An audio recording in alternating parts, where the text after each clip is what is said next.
പിതാവായ ദൈവമേ, അങ്ങേക്ക് സ്തുതി.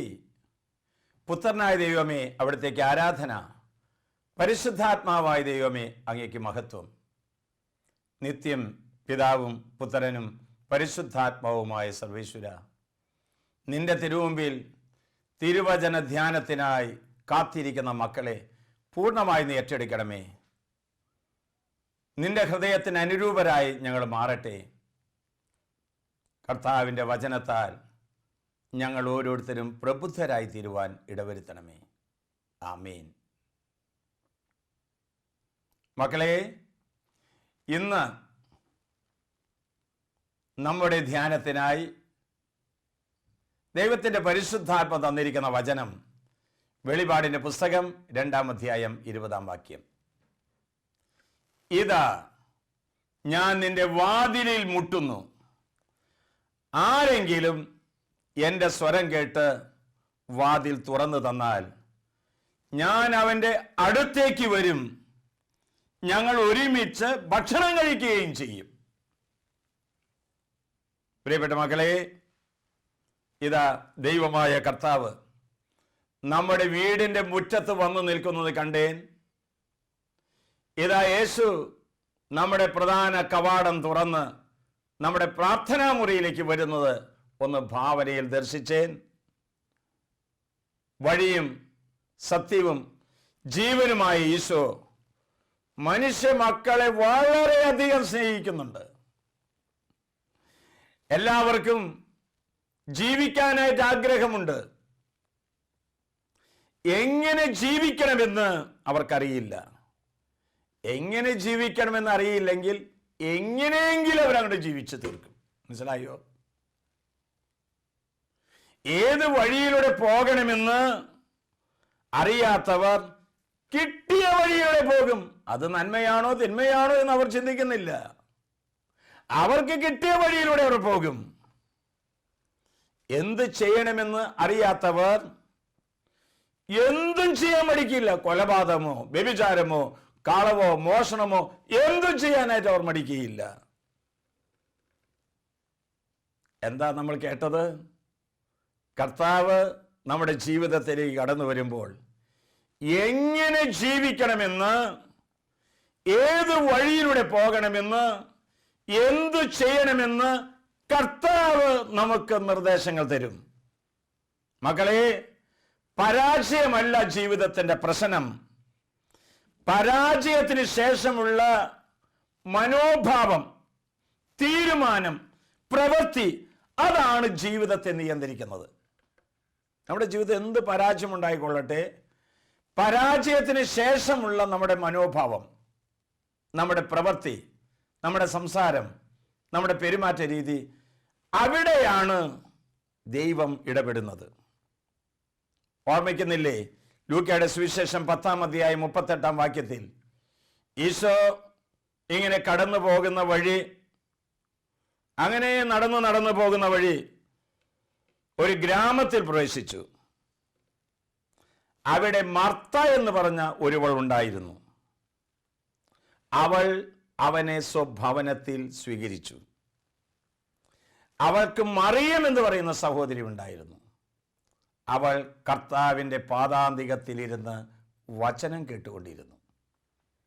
ഒന്ന് നോക്കിയേ, ഈശോ പ്രത്യേകമായി ഫോൺ വിളിച്ചിട്ടല്ല ഇവിടെ വന്നേക്കുന്നത്. പോകുന്ന വഴിക്ക് കാഷ്വലായിട്ട് മർത്താ മറിയത്തിൻ്റെ വീട്ടിലേക്ക് കയറുകയാണ്. പെട്ടെന്ന് അപ്രതീക്ഷിതമായി ഒരാൾ വീട്ടിൽ വരുമ്പോൾ ഉണ്ടാകുന്ന എല്ലാ അസ്വസ്ഥതകളും അവിടെ കാണുകയാണ്. മർത്ത വേഗം ചെന്ന് ഭക്ഷണത്തിൻ്റെ കാര്യത്തിനാണ് ചെല്ലുന്നത്. അവൾ വിഭവസമൃദ്ധമായൊരു ഭക്ഷണം.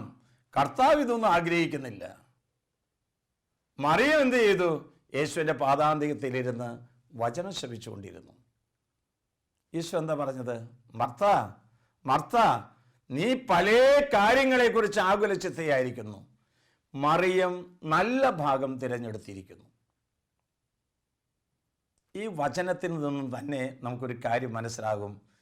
കർത്താവ് ഈശോ അവിടെ ഒരു അതിഥിയായിട്ടല്ല, ഒരു VIP ആയിട്ടല്ല കടന്നു വന്നിരിക്കുന്നത്. മറിച്ച് ആ കുടുംബത്തിൻ്റെ ഇഷ്ടപ്പെട്ട ഒരു വ്യക്തിയായിട്ടാണ്. വീട്ടിൽ കടന്നു വന്നിട്ട് അടുക്കള കാര്യം പറയണമെങ്കിലേ സ്നേഹം വേണം. അളിയൊന്നും പറയൊന്നുമില്ല. അളിയൻ മർത്തയോട് ഇങ്ങനെ പറയേണ്ട കാര്യമുണ്ടോ? മർത്തേ നീ പല കാര്യങ്ങളെ കുറിച്ച് ആകുലചിത്തയായിരിക്കുകയാണ്. എന്തൊരു കറക്ഷനെ കൊടുക്കണം നോക്കിയേ. യേശു ആ വീട്ടിൽ ഒരു അപരിചിതനായിരുന്നുവെങ്കിൽ, ഒരു VIP ആയിരുന്നുവെങ്കിൽ അങ്ങനെ ഒരു സംസാരം അവിടെ ഉണ്ടാവില്ല. മറിച്ച് ആ കുടുംബത്തിലെ ഒരു അംഗത്തെ പോലെയാണ് യേശു അവിടെ പ്രവർത്തിക്കുന്നത്. യേശു എവിടെ പോയാൽ അങ്ങനെയാണ്.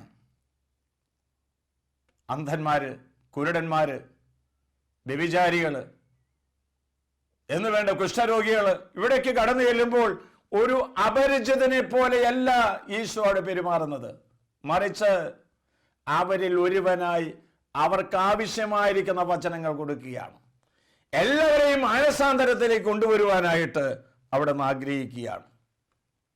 സക്രിയായുടെ ഭവനത്തിൽ കടന്നു ചെന്നപ്പോൾ അനുഗ്രഹത്തിന് ഭാഷ പറയുന്ന 2 സ്ത്രീകൾ. നമ്മുടെ വീട്ടിൽ 2 പെണ്ണുങ്ങൾ കൂടി കഴിഞ്ഞാൽ എന്ത് വർത്താനം ഉണ്ടാവണേ? പത്രോസിന്റെ വീട്ടിൽ കടന്നു ചെന്നപ്പോൾ സൗഖ്യം കൊടുക്കുന്ന യേശു നമ്മളൊരു ഭവനത്തിൽ കടന്നു ചെല്ലുമ്പോൾ രോഗികൾ കാണുമ്പോൾ ഉണ്ടാകുന്ന മനോഭാവം എന്താണ്? കാനായ കല്യാണ വീട്ടിൽ കടന്നു ചെന്നപ്പോൾ അവിടുത്തെ കുറവ് മാറ്റാനായിട്ട് യേശു പ്രവർത്തിക്കുന്നത് കാണുന്നില്ലേ? ലാസറിന്റെ വീട്ടിൽ കടന്നു ചെന്നപ്പോൾ ആ കഠിനമായ ദുഃഖത്തിൽ പങ്കുചേരുന്നത് കാണുന്നില്ലേ? സക്കേവൂസിന്റെ വീട്ടിൽ കടന്നു ചെന്നപ്പോൾ പാപബോധ്യം കൊടുത്ത് മാനസാന്തരത്തിലേക്ക് നയിക്കുന്നത് കാണുന്നില്ലേ? അനുഗ്രഹം, സൗഖ്യം, ഭയങ്കരമായിരിക്കുന്ന വേദനകൾ, കുറവുകൾ നികത്താനായിട്ടുള്ള ദാഹം, കഠിനമായ വേദനയിൽ പങ്കുചേരല്, പാപബോധ്യം കൊടുത്ത് മാനസാന്തരത്തെ നയിക്കൽ, ഇത് യേശുവിൻ്റെ ജീവിതത്തിന്റെ പരിപാടിയാണത്. ഇന്ന് നമ്മുടെ ഹൃദയത്തിന്റെ വാതിൽക്കൽ മുട്ടിക്കൊണ്ട്, നമ്മുടെ കുടുംബത്തിന്റെ വാതിൽക്കൽ മുട്ടിക്കൊണ്ട് യേശു നമ്മോട് പറയുന്ന 4 കാര്യങ്ങളുണ്ട്. അത് നമ്മുടെ ഹൃദയത്തിൽ എഴുതി വയ്ക്കണം. അത് നമ്മുടെ ജീവിതത്തിൽ പ്രായോഗികമാക്കണം. എന്താണ് 4 കാര്യങ്ങൾ? സ്നേഹിക്കുക, സഹിക്കുക, സൂക്ഷിക്കുക, സന്തോഷിപ്പിക്കുക. ഈ 4 കാര്യങ്ങൾ ഇന്ന് ഈ തിരുവചനം കേട്ടുകൊണ്ടിരിക്കുന്ന വേളയിൽ യേശു നമ്മുടെ ഹൃദയത്തിന്റെ വാതിൽക്കൽ വന്ന് മുട്ടി വിളിച്ച് ആ വാതിൽ തുറന്ന് ഉള്ളിലേക്ക് കടന്ന് പറയുന്നുണ്ട്, മക്കളെ സ്നേഹിക്കുക, മക്കളെ സഹിക്കുക, മക്കളെ സൂക്ഷിക്കുക, മക്കളെ സന്തോഷിപ്പിക്കുക. സ്നേഹിക്കുക എന്ന് പറയുമ്പോൾ മനുഷ്യനിലെ എല്ലാ നന്മകളെയും, എല്ലാ കഴിവുകളെയും, സാധ്യതകളെയും ഉണർത്തുന്ന പ്രവർത്തന ഊർജമാണ് സ്നേഹമെന്ന് പറയുന്നത്. നമ്മളിൽ കുടികൊള്ളുന്ന എല്ലാ നന്മകളുടെയും, കഴിവുകളുടെയും, സാധ്യതകളെയും ഉണർത്തുന്ന പ്രവർത്തന ഊർജമാണ് സ്നേഹമെന്ന് പറയുന്നത്. യോഹന്നാന്റെ സുവിശേഷം 13-ാം അധ്യായം 36-ാം വാക്യം, ഞാൻ നിങ്ങളെ സ്നേഹിച്ചതുപോലെ നിങ്ങളും പരസ്പരം സ്നേഹിക്കണം. ഇതാണ്, ഇത് കൽപ്പനയാണ്, ഒരു ഉപദേശമൊന്നുമല്ല. ഞാൻ നിങ്ങളെ സ്നേഹിച്ചതുപോലെ നിങ്ങൾ പരസ്പരം സ്നേഹിക്കണം. നമ്മുടെ കുടുംബം, നമ്മുടെ സമൂഹം, നമ്മുടെ അയൽവാസികൾ, എങ്ങനെയാണ് അവരെ നമ്മൾ സ്നേഹിക്കുന്നത്? കുഞ്ഞുങ്ങൾ പ്രത്യേകമായ വിധത്തിൽ വാക്കിലും പ്രവൃത്തിയിലും മാതാപിതാക്കന്മാരെ സ്നേഹിക്കുന്ന അവർക്ക് ബോധ്യം കിട്ടണം. നമ്മൾ സ്നേഹിക്കുന്നൊക്കെ ഉണ്ടായിരിക്കാം, കുട്ടികൾ സ്നേഹിക്കുന്നുണ്ടായിരിക്കാം, പക്ഷേ മാതാപിതാക്കന്മാർക്ക് ബോധ്യം കിട്ടണം, എൻ്റെ മകൻ, എൻ്റെ മകൾ എന്നെ സ്നേഹിക്കുന്നുണ്ട് എന്ന്. ഒരുപക്ഷെ മാതാപിതാക്കൾ, ജീവിത പങ്കാളി, അയൽവാസികൾ, ശത്രുക്കൾ, മിത്രങ്ങൾ, അപരിചിതർ, ഇവരെയൊക്കെ കാണുമ്പോൾ നമ്മുടെ മനോഭാവം എന്താണ് പ്രിയപ്പെട്ടവരെ? മറ്റുള്ളവരുടെ വിജയങ്ങളിൽ മാത്രമല്ല, പരാജയങ്ങളിലും തകർച്ചകളിലും രോഗങ്ങളിലും അപമാനങ്ങളിലും അവരെ കുറ്റപ്പെടുത്താതെ ആശ്വസിപ്പിക്കുമ്പോഴാണ് സ്നേഹം പ്രായോഗികമായി തീരുന്നത്. ഒരിക്കൽ കൂടി, മറ്റുള്ളവരുടെ വിജയങ്ങളിൽ നമ്മൾ അവരൊക്കെ അഭിനന്ദിക്കും. വിജയങ്ങളിൽ മാത്രമല്ല, പരാജയങ്ങളിലും തകർച്ചകളിലും രോഗങ്ങളിലും അപമാനങ്ങളിലും അവരെ കുറ്റപ്പെടുത്താതെ ആശ്വസിപ്പിക്കുമ്പോഴാണ് സ്നേഹം കരകവിഞ്ഞൊഴുകുന്നത്. സ്നേഹത്തിന് പരാതിയില്ല. സ്നേഹത്തിന് പിണക്കമില്ല. സ്നേഹത്തിന് ഉപദ്രവമില്ല. സ്നേഹം കുറയുമ്പോൾ പരാതി കൂടും. ഹൃദയം ചുരുങ്ങിപ്പോകും. വഴക്കും പിണക്കവും അവിടെ വർദ്ധിച്ചുകൊണ്ടിരിക്കും. ജീവിതം ഭാരമായി തീരും. ഈശോ കടന്നു വരുന്നത് ഈ സ്നേഹം പകർന്നു കൊടുക്കാനാണ്. ഇന്ന് നമ്മുടെ ഹൃദയത്തിന്റെ വാതിൽക്കൽ മുട്ടിക്കൊണ്ട് ഈശോ പറയുന്നുണ്ട്, നിന്റെ വീട്ടിൽ, നിന്റെ കുടുംബത്ത്, നിന്റെ ഭാര്യ ഭർത്തൃ ബന്ധത്തിൽ, നിന്റെ മക്കളോട്, നിന്റെ അയൽവാസിയോട് സ്നേഹം എന്ന വാക്കിന് അർത്ഥമുണ്ടോ? ഈശോയോട് നമുക്ക് വാക്ക് കൊടുക്കാം.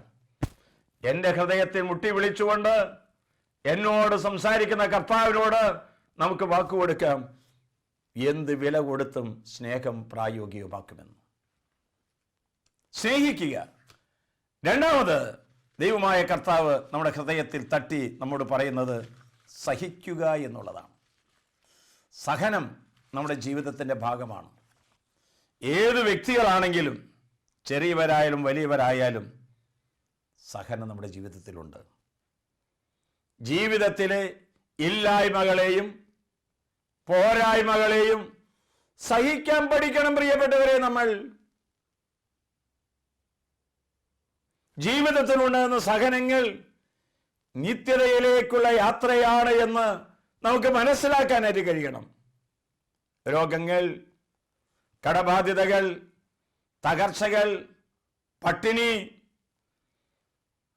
എന്ന് വേണ്ട ജീവിതത്തിലെ കുടുംബത്തിലെ അന്തഛിദ്രങ്ങൾ സന്തോഷത്തോടെ സഹിക്കാൻ പഠിച്ചാൽ ആ കുടുംബം സ്വർഗീയ കുടുംബമായി മാറും, സ്വർഗീയ ജീവിതമായി മാറും. വിശുദ്ധയായിരിക്കുന്ന ഫൗസ്റ്റീന തൻ്റെ ജീവചരിത്രത്തിൽ ഇങ്ങനെ എഴുതി വെച്ചിട്ടുണ്ട്: സഹനം എൻ്റേതായിരിക്കട്ടെ, എൻ്റെ കാലുകൾ മുറിപ്പെടുത്തിയാലും യേശുവേ നിന്നെ അനുഗമിക്കുന്നെന്ന് ഒരടി പോലും ഞാൻ പിന്നോട്ട് വയ്ക്കുകയില്ല. അങ്ങനെയാണ്. സഹനത്തിൻ്റെ കഠോരമായ വേദനയുടെ നടുവിൽ യേശുവിനെ മാറ്റി നിർത്തുന്നില്ല. നമ്മൾ ജീവിക്കുന്ന സാഹചര്യങ്ങളിൽ നിന്നാണ് നമുക്ക് സഹനങ്ങൾ ഉണ്ടായിത്തീരുന്നത്. പല വിധത്തിലുള്ള സഹനങ്ങൾ നമുക്കുണ്ടാകാറുണ്ട്. ദൈവം അനുവദിക്കുന്ന സഹനങ്ങളുണ്ട്. നമ്മുടെ സ്വന്തം പ്രവൃത്തി കൊണ്ട് ലഭിക്കുന്ന ചില വേദനകൾ, സഹനങ്ങളുണ്ട്. മറ്റുള്ളവർ നമുക്ക് നൽകുന്ന വേദനകളുണ്ട്. ദൈവിക അനുവാദത്തോടെ പിശാച് നൽകുന്ന വേദനകളുണ്ട്. സ്വയം ഏറ്റെടുത്ത് പരിഹാരം ചെയ്യുമ്പോഴുള്ള വേദനകളുണ്ട്. പാപം മൂലം കുറെ വേദനകൾ നമ്മുടെ ജീവിതത്തിലേക്ക് വരും. പൂർവികർ വഴി വേദനകൾ വന്നേക്കാം. ജന്മനാ ലഭിക്കുന്ന വേദനകളുണ്ട്. ഇതൊക്കെ വേദനയുടെ പല പല മാർഗങ്ങൾ അച്ഛൻ സൂചിപ്പിച്ചു എന്നേ ഉള്ളൂ. പക്ഷെ ഒരു കാര്യം മനസ്സിലാക്കിക്കൊള്ളണം, ദൈവം അറിയാതെ, ദൈവം അനുവദിക്കാതെ എൻ്റെ ജീവിതത്തിൽ ഒരു ചെറിയ സഹനം പോലും ഉണ്ടാകുകയില്ല. എത്ര കഠോരമായ വേദനയായിക്കൊള്ളട്ടെ, എത്ര കഠോരമായിരിക്കുന്ന സങ്കടങ്ങളായിക്കൊള്ളട്ടെ, ദൈവം അറിയാതെ എൻ്റെ ജീവിതത്തിൽ ഒരു സഹനമുണ്ടാകുകയില്ല. അതുകൊണ്ടല്ലേ പൗലോസ്ലേ പറയുന്നത്, വെളിപ്പെടാനിരിക്കുന്ന മഹത്വത്തോട് തുലനം ചെയ്യുമ്പോൾ ഇന്നത്തെ കഷ്ടപ്പാടുകൾ തുലം നിസ്സാരമായി ഞാൻ കരുതുന്നു എന്ന്. എന്തൊരു ജീവിതമല്ലേ! വെളിപ്പെടാനിരിക്കുന്ന മഹത്വത്തോട് തുലനം ചെയ്യുമ്പോൾ ഇന്നത്തെ കഷ്ടതകൾ തുലോം നിസ്സാരമായി ഞാൻ കരുതുന്നു. ഇപ്രകാരം ചിന്തിക്കാൻ നമുക്ക് സാധിക്കണമെങ്കിൽ യേശുവിൻ്റെ പീഡാസഹനം എൻ്റെ ജീവിതമായി മാറണം. യേശുവിൻ്റെ കുരിശ് മരണം എൻ്റെ ജീവിതമായി മാറണം. അപ്പോൾ മാത്രമേ വിശുദ്ധ പൗലോസ്ലീഹായെ പോലെ ഇപ്രകാരം പറയാൻ സാധിക്കുക: വെളിപ്പെടാനിരിക്കുന്ന മഹത്വത്തോട് തുലനം ചെയ്യുമ്പോൾ ഇന്നത്തെ കഷ്ടപ്പാടുകൾ തുലവും നിസ്സാരമായി കരുതുന്നു. ഞാൻ ധാരാളം ദുഃഖപുത്രന്മാരെ പുത്രികളൊക്കെ കണ്ടുമുട്ടിയിട്ടുണ്ട് എൻ്റെ ജീവിതത്തിൽ.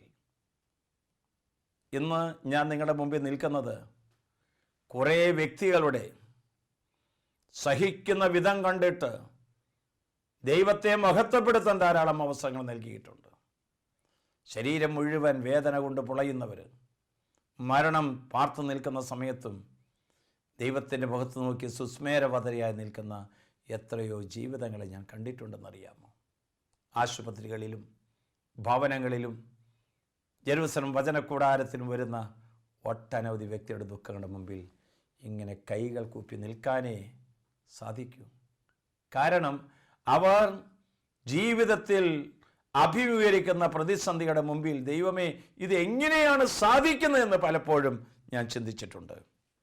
2 തിമോത്തി 2:3 നാം വായിക്കുന്നു: യേശു ക്രിസ്തുവിൻ്റെ നല്ല പടയാളിയെപ്പോലെ കഷ്ടപ്പാടുകൾ സഹിക്കണം. പടയാളി എങ്ങനെയാണ്? സൈന്യാധിപനാണ് നമ്മെ തിരഞ്ഞെടുത്തിരിക്കുന്നത്. ആ സൈന്യാധിപന് പ്രിയമുള്ള വിധത്തിൽ പെരുമാറണമെങ്കിൽ വചനം പഠിപ്പിച്ചു തരുന്നു, ക്രിസ്തുവിൻ്റെ നല്ല പടയാളിയെപ്പോലെ കഷ്ടപ്പാടുകൾ സഹിക്കാൻ തയ്യാറാകണം. ഇതാണ് ഈശോ കടന്നു വന്നിട്ട് നമ്മോട് പറയുന്നത്. സഹിക്കുക. സഹനത്തിലൂടെ നിത്യജീവൻ്റെ ആത്മീയമായ മർമ്മം മനസ്സിലാക്കുക. 2, മൂന്നാമത്തെ കാര്യമാണ് സൂക്ഷിക്കണം. സൂക്ഷ്മം വേണം നമുക്ക്. ഉൽപ്പത്തിയുടെ പുസ്തകം 4:9 കർത്താവ് കായനോട് ചോദിച്ചു, നിന്റെ സഹോദരൻ ആബേൽ എവിടെ? അപ്പോൾ കായൻ എന്താ ഉത്തരം പറഞ്ഞത്? എൻ്റെ സഹോദരന്റെ കാവൽക്കാരനാണോ ഞാൻ? എൻ്റെ പ്രിയപ്പെട്ടവരെ, ഇന്ന് ദൈവമായ കർത്താവ് നമ്മോട് പറയുന്നു, നമ്മൾ നമ്മുടെ തന്നെ സൂക്ഷിപ്പുകാരാണ്, നമ്മുടെ സഹോദരങ്ങളെ സൂക്ഷിപ്പുകാരാണ്, നമ്മുടെ സഭയുടെ സൂക്ഷിപ്പുകാരാണ്, നമ്മുടെ രാജ്യത്തിൻ്റെ സൂക്ഷിപ്പുകാരാണ്, നമ്മുടെ സമൂഹത്തിൻ്റെ സൂക്ഷിപ്പുകാരാണ്.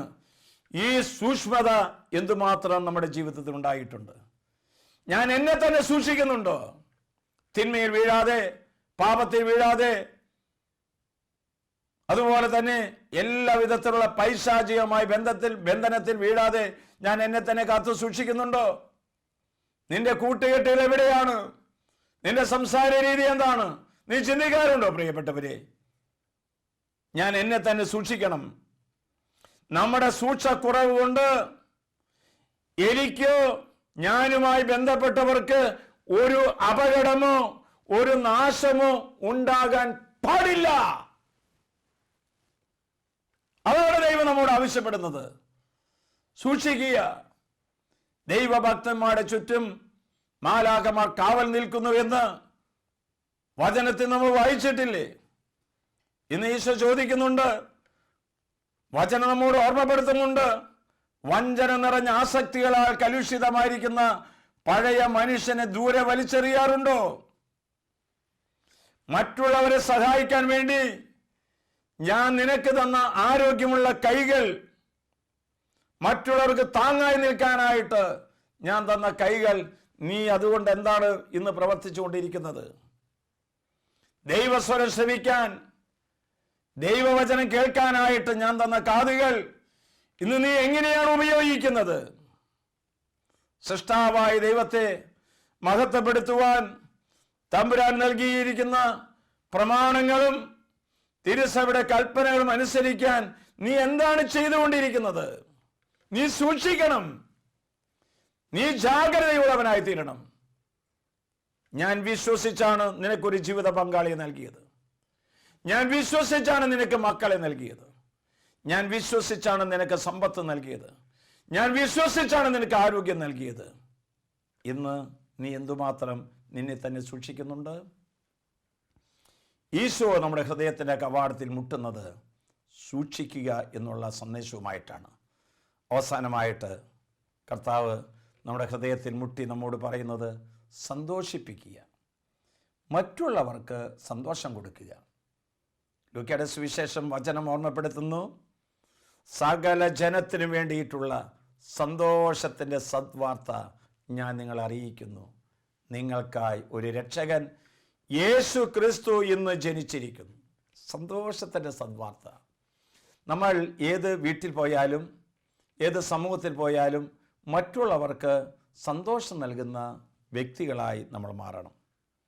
നമ്മുടെ സാന്നിധ്യം നമ്മുടെ വീട്ടിലായാലും ദൈവാലയത്തിലായാലും കളിസ്ഥലങ്ങളിലാണെങ്കിലും മറ്റു സമ്മേളനങ്ങളിലാണെങ്കിലും നമ്മൾ മറ്റുള്ളവർക്ക് സന്തോഷം എങ്ങനെ സന്തോഷം കൊടുക്കാൻ സാധിക്കുക? മാതാപിതാക്കന്മാർക്ക് എങ്ങനെ സന്തോഷം കൊടുക്കാൻ സാധിക്കുക? അവിടെ പ്രതീക്ഷയ്ക്കൊത്ത് മക്കൾ വളർന്നാൽ മാതാപിതാക്കന്മാർക്ക് സന്തോഷമുണ്ടാകും. സഭയുടെ സന്തോഷം എങ്ങനെയാണ്? സഭാ നിയമങ്ങളും സഭയുടെ പ്രതീക്ഷയ്ക്കൊത്ത് സഭയുടെ കൽപ്പനകളും സഭയുടെ ആഗ്രഹങ്ങളും അനുസരിച്ച് പ്രവർത്തിക്കുമ്പോൾ നമ്മുടെ ജീവിതത്തിൽ സന്തോഷമുണ്ടാകും. ജനിച്ചു വീഴുന്ന കുഞ്ഞിനും മരിക്കാൻ കിടക്കുന്ന വ്യക്തിക്കും ഒരുപോലെ ആവശ്യമുള്ളത് പ്രോത്സാഹനമാണ്. ഇത് നമ്മൾ കൊടുക്കാൻ തുടങ്ങുമ്പോഴാണ് നമ്മുടെ ജീവിതത്തിൽ സന്തോഷമുണ്ടായിത്തീരുന്നത്. എൻ്റെ പ്രിയപ്പെട്ടവരെ, നമ്മുടെ ജീവിതം ദൈവത്തിനായി സമർപ്പിക്കാം. സന്തോഷമുള്ള ജീവിതമായി തീരട്ടെ. 4 കാര്യങ്ങളുമായി ഇന്ന് ഈശോ നമ്മുടെ മുമ്പിലേക്ക് കടന്നു വരികയാണ്. സ്നേഹിക്കുക, സഹിക്കുക, സൂക്ഷിക്കുക, സന്തോഷിപ്പിക്കുക. ഈ 4 കാര്യങ്ങളിൽ എവിടെയാണ് എനിക്ക് പെശക് വന്നു പോയിട്ടുള്ളത്? അതിനെ തിരുത്താനായിട്ട് നമ്മൾ തയ്യാറാകണം. എവിടെയാണ് എൻ്റെ ജീവിതത്തിൽ പോരായ്മ വന്നു പോയിട്ടുള്ളത്? അത് കണ്ടെത്താനായിട്ട് നമ്മൾ ശ്രമിക്കണം. എങ്കിൽ മാത്രമാണ് നമ്മുടെ ജീവിതം ധന്യമായി തീരുന്നത്.